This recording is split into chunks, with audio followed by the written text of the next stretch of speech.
Well, exactly. And I think just about every person at that end to think so. There are challenges, of course, but then, you know, what would life be without the challenges? In fact, President Tinubu, as you recall, he had said that, look, the policies of ECOWAS are fine, but he did counsel that backing up those policies with action, work could still be done on that.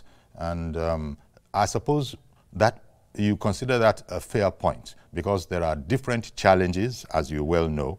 ECOWAS, the idea is idealistic, but for instance, the whole issue of the free movement of citizens, for example, you have to balance that with terrorism that is also coming from within, you know, this same grouping, and you begin to wonder that it looks like we in Africa, we in West Africa especially, we have our work cut out for us. On the one hand, we want a freedom of movement, freedom of trade, but then we don't want terrorism. But these terrorists are, you know, citizens within.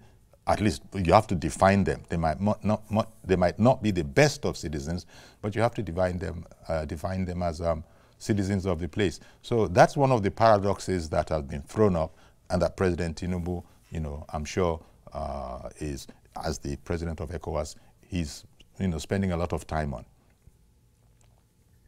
Well, I totally agree that there are so many challenges that today confront ECOWAS.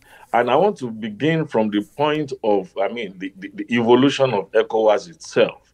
At the beginning, ECOWAS was seen more as an organization of nations, just to promote friendship, perhaps because of, you know, cultural and some other ties that we have.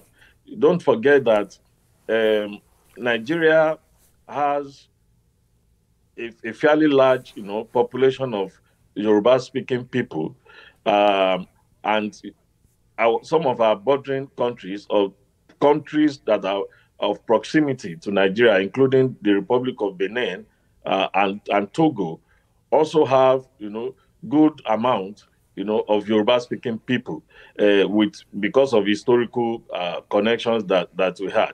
And if you go to the northern flanks of Nigeria, you also have, you know, countries like, you know, Niger, Mali, and even coming down here, Ghana, that also has a good number of Hausa-speaking people. So at the beginning, ECOWAS was seen as more of an organization of friends, but over time, it evolved, you know, into promoting trade. For instance, the issue of free movement and the free residency did not come with the signing of the treaty in 1975.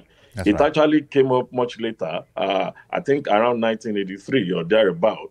But the fact that free movement is one of the protocols of ECOWAS is not anachronistic, you know, to maintaining, you know, border security in member states. I mean, at the borders. So the issue here is that the free movement is actually qualified in terms of the fact that at a point we even have this ECOWAS passport, which was to enable us to have more effective border security and make sure that those who crisscross member states are actually citizens of member countries. But you will agree with me that because of the porosity of border, particularly and with very huge respect to our country, Nigeria,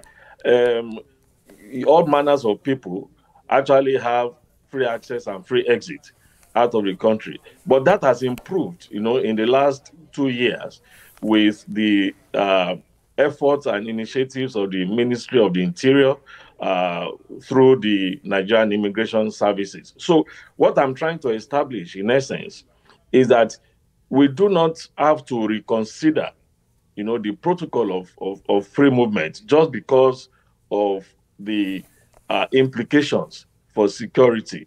What we need to do is to ensure that our border security is enhanced, deployment of technology, and of course, training of those who man our borders. And again, um, uh, development of a mindset, a nationalistic and patriotic mindset, so that those who are at the borders, manning our borders, really understand the impact and implication of what they do at the borders for national security and development.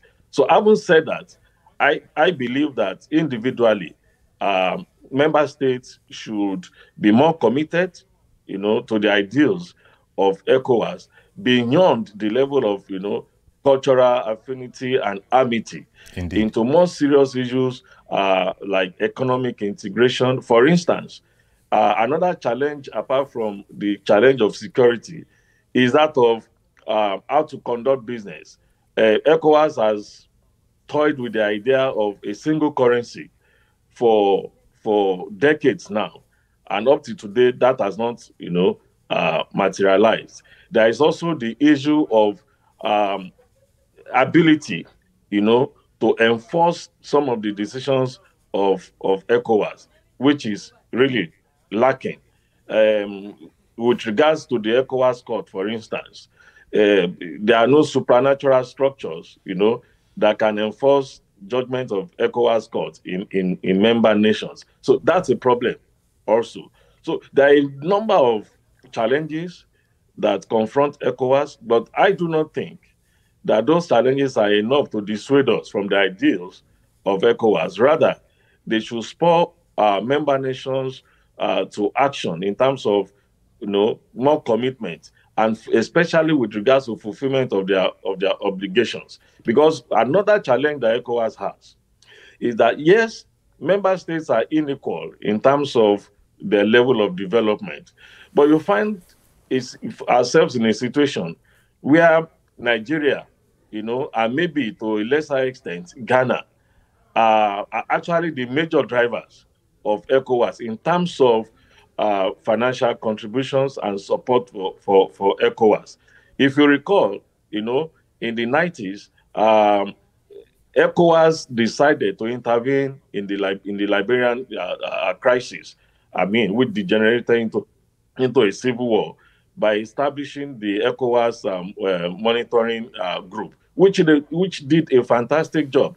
But that would not have been possible without the commitment of Nigeria, the Nigerian armed forces, and without the enormous resources that Nigeria pumped, into ECOMOG. The same thing repeated itself in Sierra Leone. So, by and large, I think there is a need for the ECOWAS leadership to reignite, that fire, that interest in member states, that this is a body that they need to be committed to, especially in respect of what is happening in other regions of the world, where regional cooperation is being strengthened on a daily basis.